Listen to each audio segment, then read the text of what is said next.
오늘은 예수님이 십자가에서 죽음을 맞이하신 날입니다.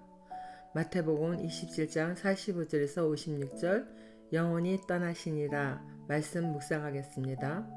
먼저 우리가 마셔야 할 하나님의 진노의 잔을 예수님이 마셨습니다. 45절입니다. 낮 12시부터 어둠이 온 땅을 덮어서 오후 3시까지 계속되었다. 3시쯤에 예수께서 큰 소리로 부르짖어 말씀하셨다. 엘리 엘리 라마 사박다니. 그것은 나의 하나님 나의 하나님 어찌하여 나를 버리셨습니까? 라는 뜻입니다. 예수님은 오전 9시경 십자가에 달리시고 정오부터 오후 3시까지는 온 땅이 어둠에 임하였습니다. 아모스 선지자의 예언의 말씀입니다. 아모스 8장 9절 나 주 하나님이 하는 말이다. 그날에는 내가 대낮에 해가 지게 하고 한낮에 땅을 캄캄하게 하겠다. 주님이 떠나시는 그날 이렇게 어둠이 찾아왔습니다. 오후 3시경에 예수님이 크게 소리 지르시는데 엘리 엘리 라마 사박다니 아람어로 말씀하십니다. 그 뜻은 나의 하나님 어찌하여 나를 버리셨나이까 입니다. 예수님은 창세 이전부터 하나님과 함께 계셨습니다. 어떤 학자들은 예수님이 십자가에 달리는 고통을 하나님도 차마 보실 수 없어 하늘이 캄캄해지고 어두워서 볼 수 없을 정도로, 그리고 또 예수님으로부터 하나님이 고개를 돌리셨다 합니다. 제 모습을 보고 싶지 않으신 거죠. 하나님은 죄를 미워하시는 분으로 인류의 죄를 다 짊어진 예수님께 그 진노의 잔을 내미신 것입니다. 진노의 잔은 나와 여러분이 마셔야 할 잔인데 예수님이 대신 마신 것입니다. 예수님도 그 잔이 그냥 지나갈 수 있게 해달라고 얼굴을 땅에 대고 간절히 기도하셨지만 결국 아버지 뜻대로 순종하신 것입니다. 예수님은 하나님 아버지와 분리되는 것을 가장 큰 아픔이었어요. 그렇기 때문에 엘리 엘리 라마 사박단이라고 그렇게 외치신 겁니다. 그것은 온 세상이 암흑처럼 변하는 것처럼 어둡고 깜깜한 것입니다. 하나님을 떠난 인간은 혼돈의 세상에 빠져 살 수밖에 없습니다. 적용 질문입니다. 하나님 아버지와 분리된 아픔을 느낀 적이 있습니까? 하나님 아버지와 분리되는 것이 이 세상에서 가장 큰 슬픔이요 아픔이라는 것을 분명 아십니까? 둘째 단락입니다. 예수님의 죽음과 동반된 표적 47절 읽겠습니다. 거기에 서 있는 사람들 가운데 몇이 이 말을 듣고서 말하였다. 이 사람이 엘리야를 부르고 있다. 그러자 그들 가운데서 한 사람이 곧 달려가서 해면을 가져다가 신포도주에 적셔서 갈대에 깨어 그에게 마시게 하였다. 그러나 다른 사람들은 어디 엘리야가 와서 그를 구하여 주나 두고 보자 하고 말하였다. 거기 섰던 자 중 어떤 이들이 이 소리를 듣고 이 사람이 엘리야를 부른다 합니다. 유대인들이 구전으로 전하면서 믿는 것이 있는데, 그것은 하나님과 동행하다 죽음을 보지 못한 채 하늘로 올라간 엘리야가 사람들이 죽을 때 마치 천사들이 돕는 것처럼 그렇게 와서 돕는다는 이야기가 있습니다.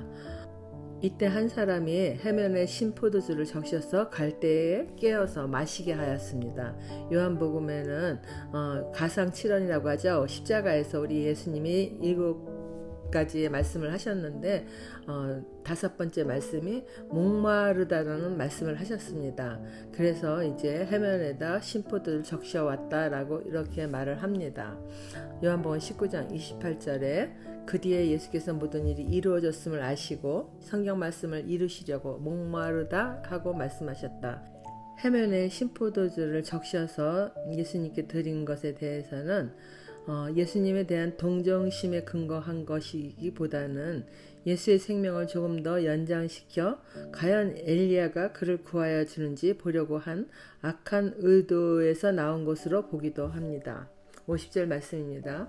예수께서 다시 큰 소리로 외치시고 숨을 거두셨다. 그런데 보아라, 성전 휘장이 위에서 아래까지 두 폭으로 찢어졌다. 그리고 땅이 흔들리고 바위가 갈라지고 무덤이 열리고 잠자던 많은 성도의 몸이 살아났다. 그리고 그들은 예수께서 부활하신 뒤에 무덤에서 나와 거룩한 도성에 들어가서 많은 사람에게 나타났다. 예수님은 십자가에서 마지막 말씀, 아버지여 내 영혼을 아버지 손에 부탁하나이다 라고 크게 소리 지르시고 숨을 거두셨다고 합니다. 개역개정 성경 측에서는 영혼이 떠나갔습니다 라고 하셨는데, 이것은 보통 사람들처럼 예수님도 육과 영혼이 나뉘어지는 마지막 순간의 모습을 말씀합니다. 골고다 산 위에서 이렇게 예수님이 세상을 떠나시는 순간에 산 아래 성전에서는 휘장이 위로부터 아래까지 찢어져 둘이 되었습니다. 그리고 땅이 진동하며 바위가 터지고 무덤들이 열리며 성도의 몸이 많이 일어났습니다. 성소와 지성소를 나뉜 휘장은 길이가 18m나 되고 두께가 너무나 두꺼워서 도저히 사람의 힘으로는 찢어지기가 어려운 것입니다. 그 휘장이 또 위에서부터 찢어졌다는 것은 18m 높이에 올라가서 누가 찢겠습니까? 하나님 아버지가 찢으셨다는 것입니다. 바로 위에서부터 하나님이 찢어내리신 거죠.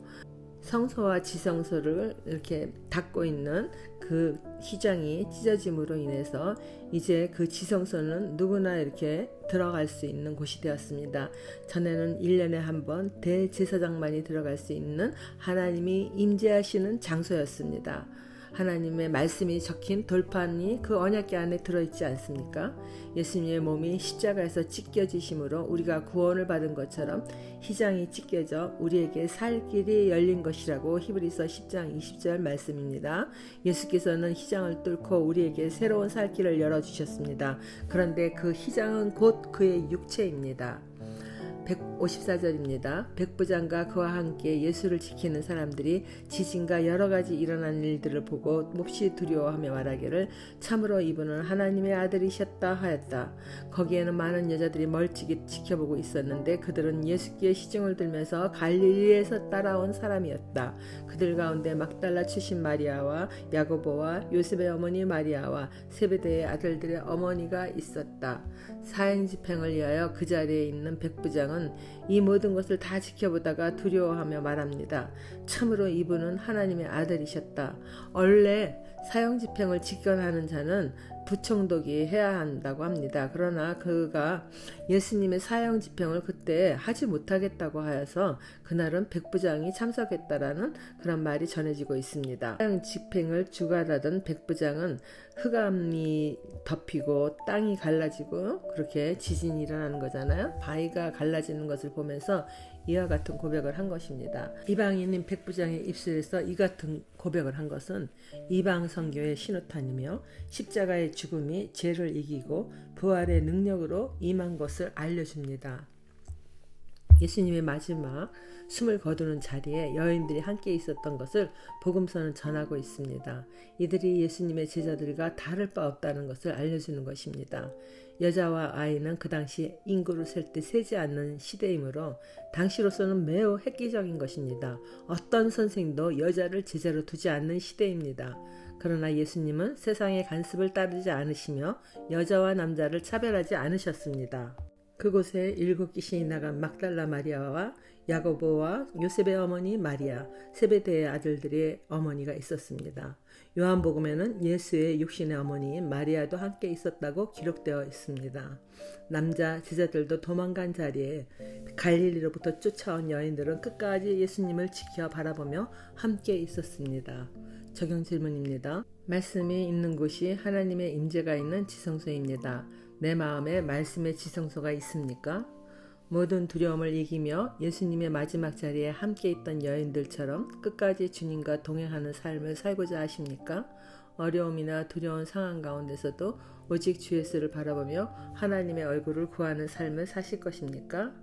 기도하겠습니다. 하나님 아버지, 오늘은 우리들이 죄에서 구원받은 참 좋은 날입니다.